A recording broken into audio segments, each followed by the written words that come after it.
Graça e paz, queridos, tudo bem? Na paz? Vou tentar dar uma resposta a alguém que me fez uma pergunta, que não é da nossa comunidade. Ela me perguntou de como as pessoas coexistem nas diferenças dentro do ambiente religioso, dentro do ambiente eclesiástico, ou seja, dentro das quatro paredes da instituição. Primeiro eu respondo que olhando para a própria definição do Evangelho, que para mim o Evangelho, entre outras coisas, é o resgate da capacidade da convivência. O Evangelho veio para produzir essa morte do eu, restaurando o outro em nós. É a capacidade do meu eu no teu tu, que gera o nós, que é o Evangelho. O Evangelho não tem nada a ver com uniformidade, que é completamente externo.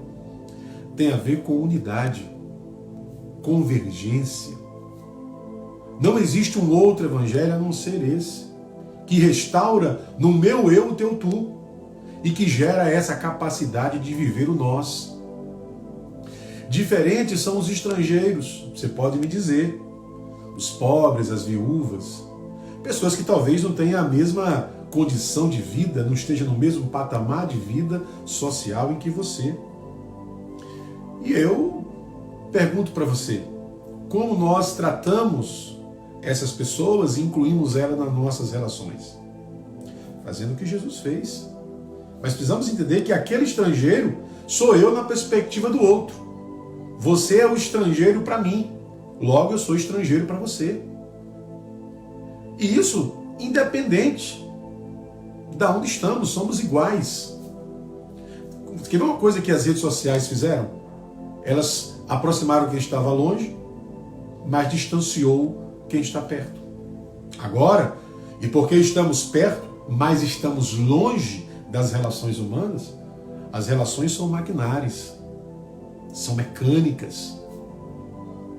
E isso é complicado, porque a humanidade em nós só é manutenida pela relação humana. O problema da polarização é que eu estou praticando pouco a humanidade. Ora, se eu pratico pouco a humanidade, então eu estou praticando muito outra coisa, que não é a humanidade, que é a mecanicidade. Ou seja, a vida ficou mecânica. A vida passou a ser um processo de desconstrução humano, que é o caminho oposto, inverso, antagônico ao caminho de Deus. O caminho de Deus foi Deus se transformando em um ser humano.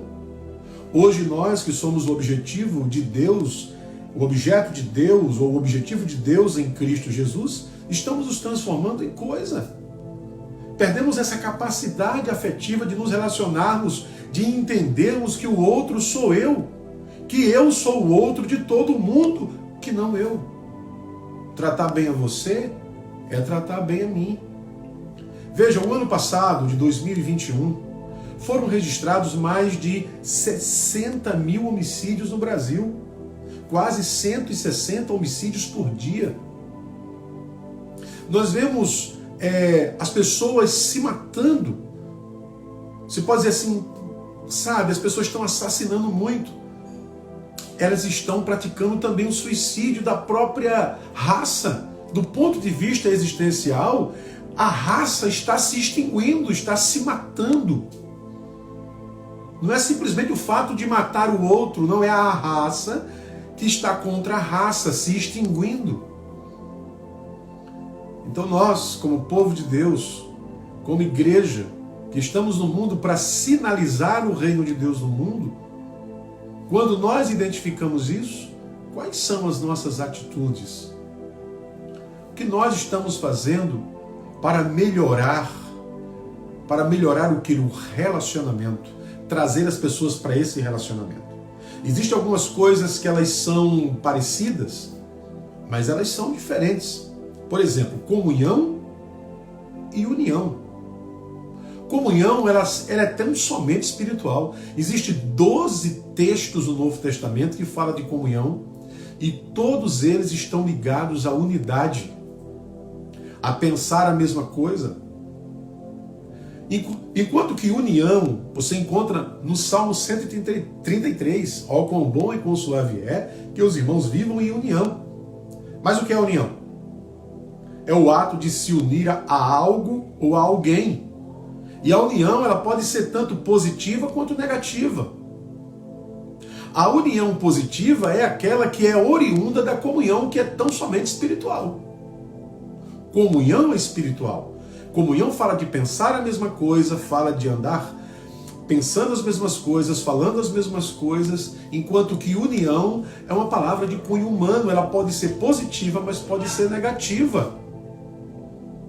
Então, pense, quando a Bíblia diz que nós estamos unidos a Cristo, esse é o aspecto positivo da união, que é proveniente da comunhão.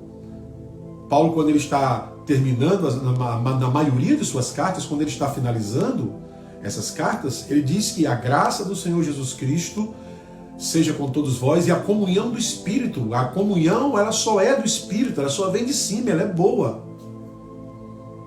Então entendamos que a comunhão, ela é espiritual. A união, ela pode ser derivada da comunhão, e se ela é derivada da comunhão, ela é boa. Mas ela pode ser também má, ela pode ser ruim, porque você pode se unir a uma pessoa, por exemplo, que não tem nada a ver com o Evangelho e começar a sofrer, por exemplo. Então entendamos, quando a Bíblia fala de comunhão, ela fala desse aspecto espiritual da unidade, de pensar juntos, falar a mesma coisa, remar para o mesmo lado, estar no mesmo propósito, sentindo as mesmas coisas. Isso é comunhão. Que Deus nos abençoe, fiquem todos na paz, em nome de Jesus.